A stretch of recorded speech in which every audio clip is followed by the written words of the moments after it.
नमस्कार, आप देख रहे हैं स्टेट टुडे न्यूज। मैं हूं आपके साथ हर्षिता। ये शुरुआत करते हैं कुछ खास खबरों से।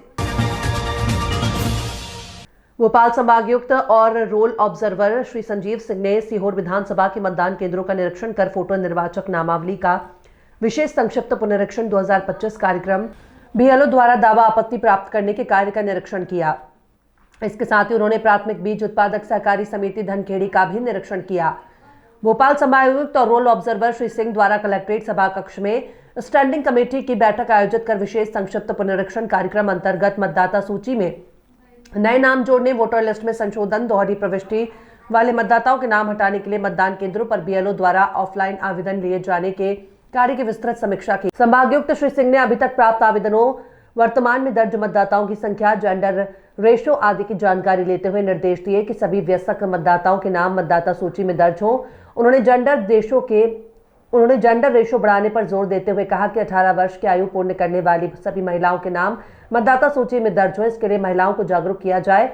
संभागायुक्त ने बैठक में उपस्थित राजनीतिक दलों के प्रतिनिधियों श्री राजकुमार गुप्ता भाजपा, श्री के रिछारिया इंडियन नेशनल कांग्रेस और श्री नरसिंह भारती बसपा से भी चर्चा की।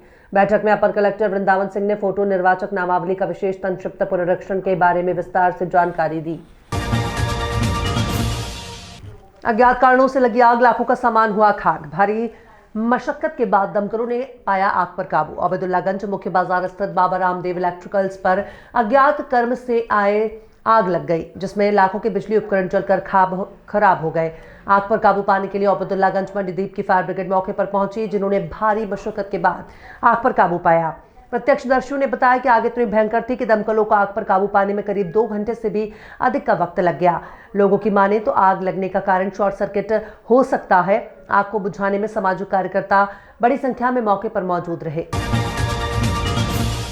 पिपलोदा तहसील के नजदीक छोटा सा गांव नवाबगंज, जिसे हम पुनिया खेड़ी के नाम से जानते हैं, वहां के एक शासकीय विद्यालय में सांप घुस आया। शिक्षक के मुताबिक सांप ऊपर से गिरा। दुर्घटना होने का मूल कारण यह था कि बच्चे नीचे पढ़ाई कर रहे थे और अचानक से ऊपर से गिरा, शायद किसी जानवर को खाने के लिए आया होगा। अफरा तफरी के बीच बच्चों को बाहर निकालकर ग्राउंड में बिठाया और पिपलौदा के शिक्षक और समर्पित गणेश मालवीय को तुरंत सूचना दी गई। सहायक संचालक श्री यादव द्वारा बताया गया कि आप जाकर स्थिति को देखें, कोई दुर्घटना ना हो। शिक्षक गणेश मालवीय द्वारा तुरंत वहां जाकर देखा।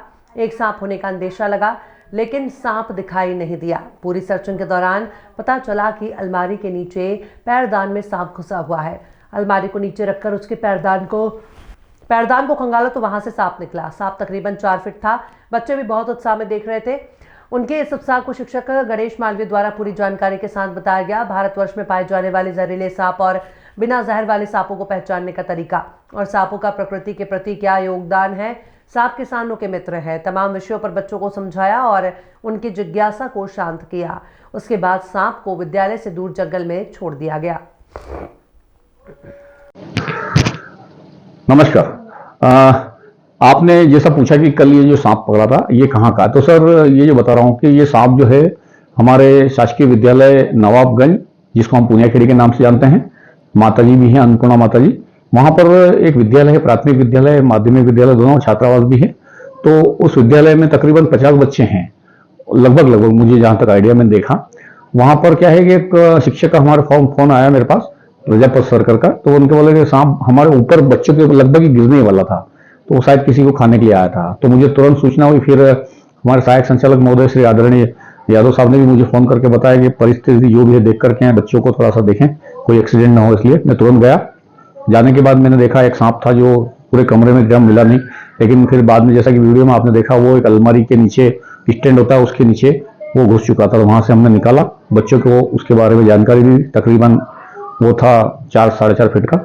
पूरी जानकारी, विस्तृत जानकारी सांपों की हमने बच्चों को समझाया, बुझाया, हर चीज से हमने अवगत कराया। तकरीबन हमने 15-20 मिनट का क्लास ली और सभी को पर्यावरण से संबंधित जानवरों की जानकारी दी, सांप कितने प्रकार के होते हैं। इस प्रकार से हमने सबको संतुष्ट किया, सांप के भय से मुक्त किया और करीब 40-50 बच्चों को उन सब चीजों से अवगत कराया। धन्यवाद। खबरों में फिलहाल इतना ही। और भी खबरों के अपडेट्स के लिए आप देखते रहिए स्टेट टुडे न्यूज।